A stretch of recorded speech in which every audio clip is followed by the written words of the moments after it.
We're here outside government buildings outside the Department of Taoiseach. Budget 2020 included a range of measures which would impact on the agricultural sector, including carbon tax increases, stamp duty increases, and a package of measures in the event of a no-deal Brexit.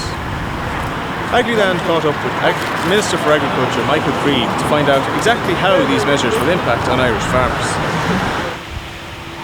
Okay, well, we will need a regulation from the European Union to pay out that 85 million. So I envisage that would be substantially directed at people who are finishing cattle, because I think they're going to take the immediate hit in terms of a no-deal Brexit. As you know, the tariff rate that has been set for beef into the UK market, as published and indeed republished today, is 37% on beef exports. Now, we will have some entitlement to compete for a TRQ in beef, but the rest of our beef imports into the UK will be subject to that 37% tariff. So that will impact immediately and visibly and hard on finishers. So we will need to direct that support at beef finishers. €6 million has been allocated in the budget for other livestock sectors. How will this money be spent and what measures will emerge from it? Well, I think for other livestock sectors, we're looking in particular at our TAMS investments to improve efficiencies on farms, perhaps investments looking at the dairy beef progeny and how we might assist in that regard. But the detail of this can be worked out later. We have a very good idea in terms of the 85 million. That's where the immediate impact would be.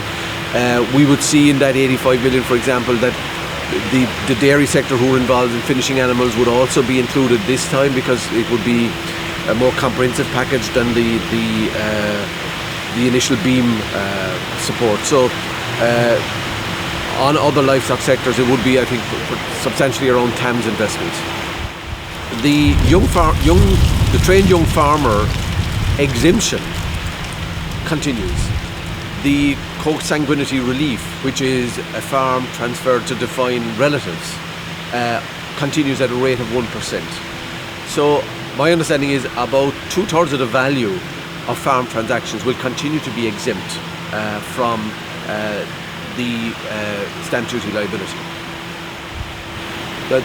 The carbon tax increase is applied on all fuels across the board.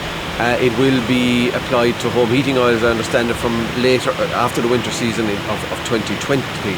So I think it's next April or May that's to happen. But for all other fuels, it will apply immediately. But farmers using green diesel on their farms will not.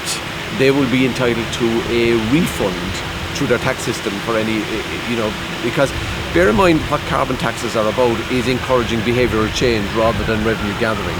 And there is also a dividend for us in terms of some of the proceeds will be coming back to the department, and we'll be funding a new EIP in the area of less intensively managed carbon-rich peatlands, which will inform the kind of projects we'd like to fund under the next Common Agricultural Policy.